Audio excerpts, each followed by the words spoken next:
In this video, we're going to go over how to divide rational expressions, and really it's almost the same as multiplying rational expressions. You'll see what I mean by taking a flashback, right? Way blast from the past.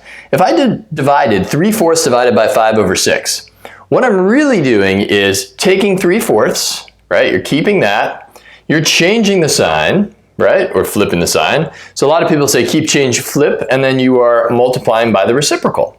So remember that when you divide fractions, what you're really doing is keeping the original fraction and multiplying by the reciprocal of the fraction you're dividing by.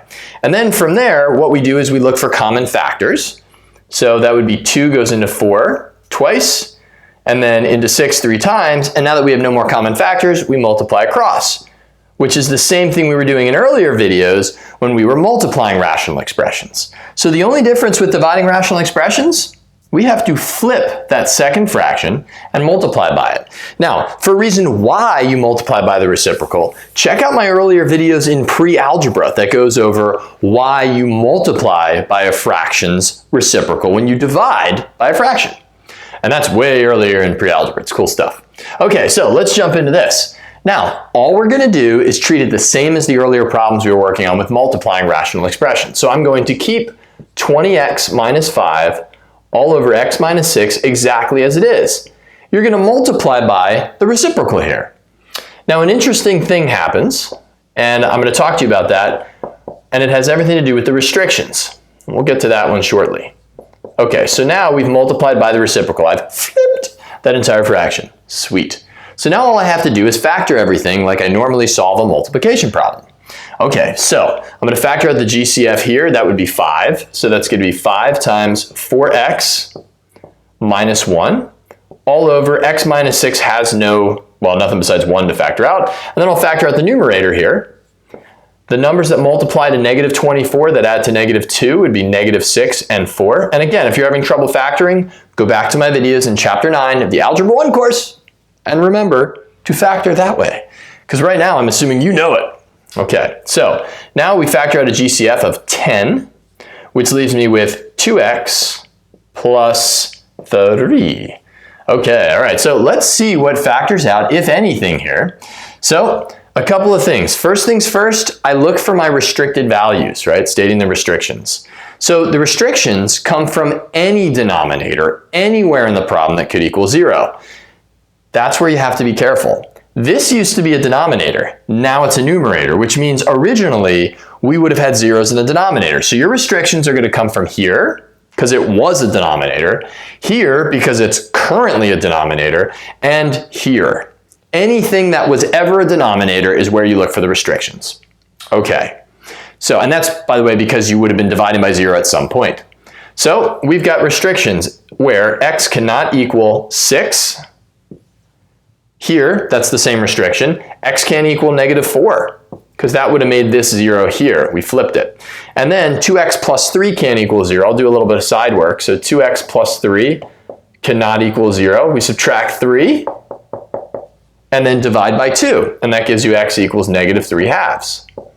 So x also can't be negative 3/2. So those are our 3 restricted values that would make a denominator at any point in this process 0. Now we go what I like to call madly slashing, dividing. So we've got only really one pair of common factors, x minus 6. And then the 10 and the 5 are going to factor down. 5 goes into itself once, into 10 2 times. So now all I have left in the numerator is 4x minus 1 times x plus 4. So 4x minus 1 times x plus 4 all over 2x plus 3. And that's it. There you have it. Not so bad. So it's really just like multiplying rational expressions. Just you have to flip and multiply and then do what you've been doing. Okay, so we're going to do one more practice problem here, and then on the flip side of the video, I'm going to show you a slightly different setup, just in case you see it and you're like, how do I deal with that? So that's one where we have like a fraction over a fraction. It's scary looking, but it's not so bad to handle. Okay, so let's factor out this numerator here. So that's 3x squared, so we're going to have a 3x and an x. And then we need factors of 10 that are going to bring us to 11. The only factors of 10 are 1 and 10 and 2 and 5. Well, if I have 2 and 5 and I put a 2 here, that's going to give me 6. And a 5 here, that's going to give me 6 and 5 is 11. both plus signs, sweet. And that's all over x squared minus 4. That's not bad, right? You need numbers that multiply to -4 that add to 0. That'd be x minus 2, x plus 2. And then we're going to multiply that by the reciprocal. So I'm going to do this all at once. So the reciprocal is going to take all of this and put it in the numerator. So notice that I'm not just flipping it, I'm flipping and factoring just to show you eventually where you can get to once you get good at this. I kind of did it step by step in the previous problem. So now it's the factors of this that go in the numerator, again, because we're flipping everything, taking the reciprocal. So we get x and x. Factors of 14 that combine to 5 would be 7 and 2, with 7 needing to be positive and 2 needing to be negative, to multiply to give -14 and add together to give us positive 5. 3x squared would be 3x and x. We need factors of 5. Well, it's just 1 and 5. So I should put the 1 here because 5 would make that 15 and 5 here. We want a positive 2, so that gives us positive 5x minus 3 is 2x. All right, so now we're in great shape, but we need to stay out of restrictions, and there's quite a few of them because restrictions, again, will come from any denominator at any point in the problem. That would be here, here, or here because this used to be the denominator. Okay, so x cannot equal 2. 2 minus 2 is 0, or -2. So 2 or -2. 3x plus 5, I'll do that side work over here. That can't equal 0. 3x plus 5 equaling 0. So you subtract 5, and then divide by 3.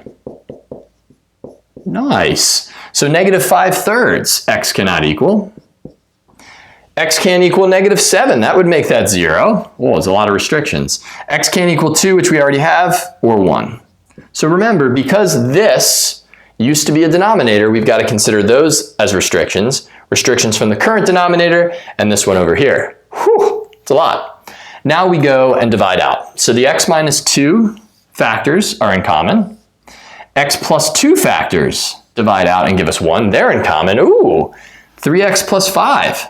They're in common. They divide out. That leaves us, this whole thing became 1 with x plus 7 over x minus 1.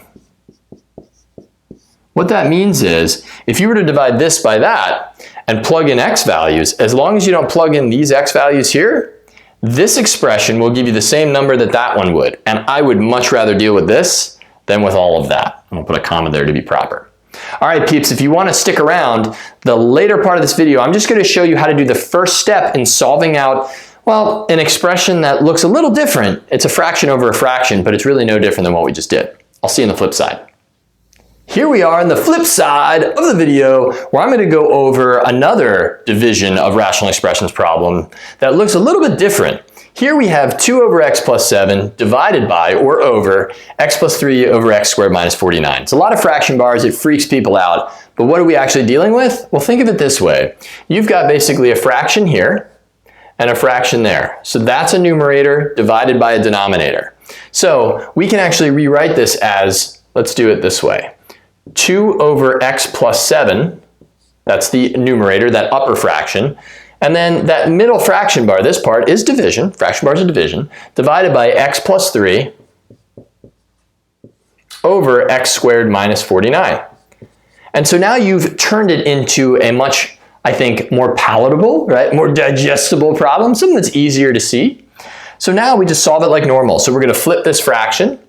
We get 2 over x plus 7 times the reciprocal of this, which is x squared minus 49, over x plus 3. And now we deal. Okay, so let's factor. So I've got 2 over x plus 7 times, we'll factor the numerator. That numerator is going to factor nicely. It's a difference of 2 squares, x and x. The factors of 49 that combine to give us 0 would be minus 7 and plus 7, all over x plus 3. So we flipped everything, multiplying by the reciprocal, and then factored. Now it's time for our restrictions. X cannot equal to anything that would give us 0 in any denominator at any point in the problem. Well, -7 would give us 0, -7 plus 7. -3 would give us 0, -3 plus 3. But also, anything in this current numerator used to be a denominator. Those can't be 0. So x can't equal 7. Or -7, which we already accounted for. So those are our restrictions. Now let's divide out common factors. Well, all I have is the x plus 7, and x plus 7 divides out. Everything else stays, so I have 2 times x minus 7 in the numerator. That's sweet. All over x plus 3. And there you have it. So no matter how complex it looks, and you could have much beefier looking pieces in those fractions, you're still just dividing a fraction by a fraction. And you can rock that any time of day. See you later.